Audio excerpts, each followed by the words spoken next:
السلام عليكم، معاكم حمادة، والنهارده هنتكلم عن البريك اب.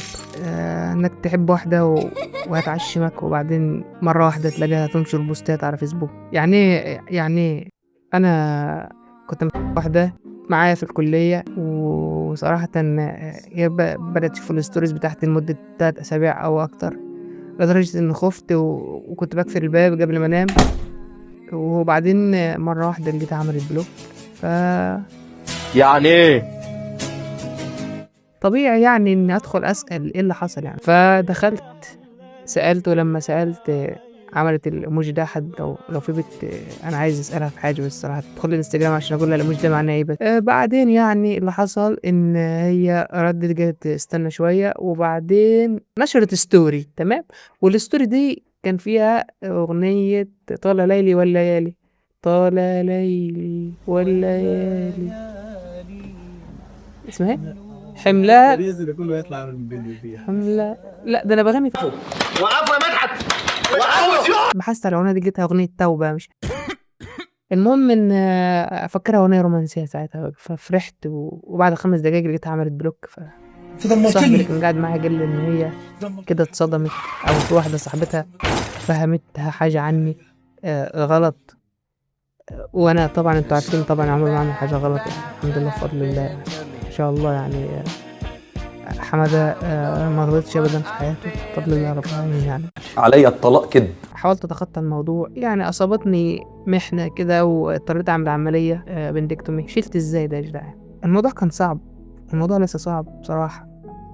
يعني بعد ما دخلت لِك وexposed myself وعرّفتِك أنا مين، مرّة واحدة كده تدّيني block تاني بعد الblock الأول.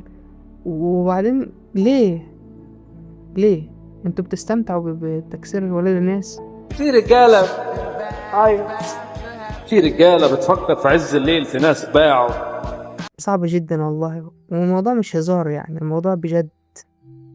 ليه بتعملوا كده؟ يعني أنا فاكر إن أنا كنت فعلًا زعلان، زعلان جدًا يعني، وما قدرتش أنام اليوم ده، واستعنت بأكتر من حد عشان يشرح لي اللي حصل. ما حدش كان عارف يعمل حاجة خالص. بعد ما الموضوع ده خلص شوية، كان عندي فترة امتحانات يعني، والفترة ديّة عدِّت. الحمد لله بفضل الله عدِّت يعني. بعدها تاني رجع لي شعور الحنين، عارف اللي هو أنت حنّيت فعلًا للشخص ده، لإن الشخص ده كان موجود في حياتك لفترةٍ معيّنة، فأنت زعلان بجد من إن هو مشي أو اختفى شوية.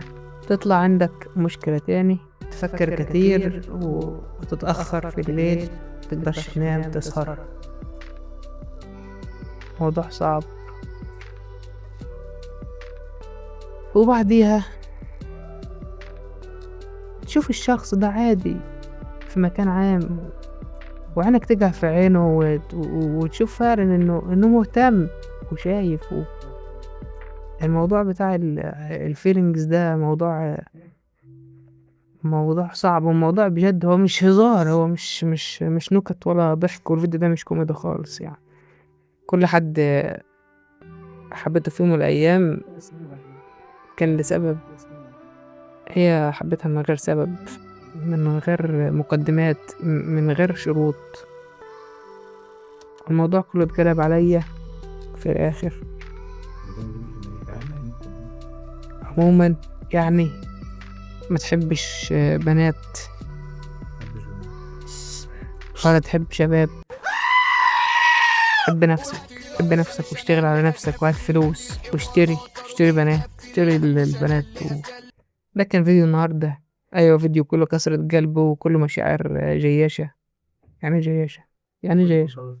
شكرًا جدًا يا فنانة على كل حاجة شُفتها منِّك، على شوية الوقت اللي أنا فكّرت فيهم إنِّك ممكن تنفعي، ما تنفعيش خالص. بس وده كان فيديو النهارده. ولو حد سألني يا حمادة أنت ليه قلبك أمّا يتكسر كل شوية؟ عشان أنا رقيق. وثانيًا لو حد سألني أنت ليه ما تقول على الجيم جيم بدل جيم؟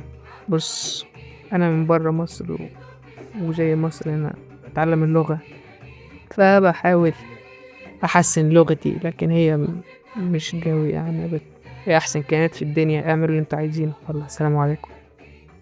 يا رب تكون مستمتع بالفيديو. ممكن تدعمني بلايك واشتراك وتبحث على جوجل بلاي على لعبتي وتحملها.